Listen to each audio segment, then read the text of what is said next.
Di sala 1936 li navçeya Zêdkaniya Agriyê wek ferdekî ji eşîra Redkê hatiye dunyê. Ji ber tevlêbûna bavê wî ya serhildana Agriyê di 1950 de bi malbatî koçê Edeneyê kirin. Piştî 6 salan berê xwe cardin dide serhedê û heta demekê li Mûşê bi cih dibe.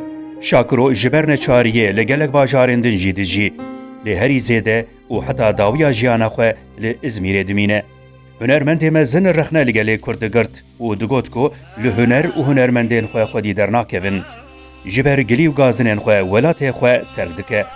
Di feqîrî û qizaniyê de wekî penaberekî bêkes di sala 1996 de li İzmîrê jiyana xwe winda dike û li wir tê veşartin. Şakiro di wêjeya devkiya Kurdî û di neqilkirina çanda Kurdî de hunermendê barkêşiyê herî serkeftiye. Gulê Têran, Şerê Mala Nasir, Aliyê Purto, Nêçirvano, Geliyê Zîlan, Esmer, Kejê û Sebrê hin ji kelamên wî yê herî navdarin.